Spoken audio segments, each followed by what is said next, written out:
il est vrai que si l'on devait peut-être définir en quelques mots ce qu'est aujourd'hui notre société, il me paraît qu'elle est essentiellement vulgaire. Vulgarité des tenues vestimentaires, du langage, des comportements, des mœurs, des attitudes. C'est effrayant à voir, hein. Lorsque on entend par exemple dans le métro, dans la rue, même des jeunes filles utiliser un vocabulaire de charretier, enfin multiplier des grossièretés, des vulgarités les plus effrayantes. Quelle tristesse! On n'a pas envie, me semble-t-il, de multiplier les galanteries à l'égard de ces demoiselles, hein, et souvent qui sont habillées en plus de façon absolument effrayante. Oui, il est vrai que de voir cette décomposition de la société qui ne cesse de s'accélérer, de s'aggraver, de se généraliser.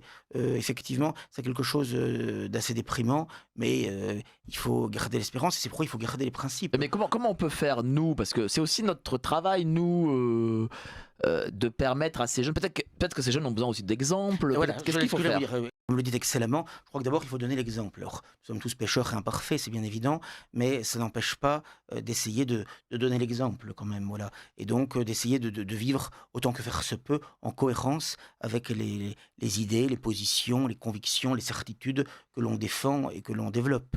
Heu si vous avez une vie de patachon, c'est difficile après de parler de fidélité aux principes, de fidélité, voilà, je crois que, la fidélité, l'engagement, la permanence. Aujourd'hui, tout est instable, tout est évanescent, tout est temporaire. On rechange sa vie, on refait sa vie, comme si on avait plusieurs vies, comme dans les jeux vidéo. On se transforme, on se grime, maintenant même, on change qui d'orientation sexuelle, comme on dit aujourd'hui, qui même d'identité sexuelle.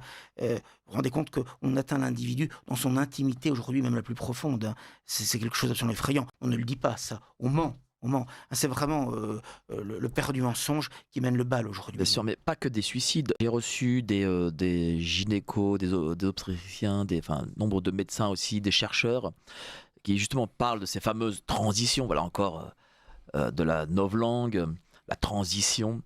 Et il faut savoir qu'on les gave de médicaments, de bloqueurs de puberté, Tout à fait, et à partir d'avant l'adolescence même, c'est de effrayant, bloqueurs hein, de puberté. Et toute cette chimie, ce n'est pas neutre.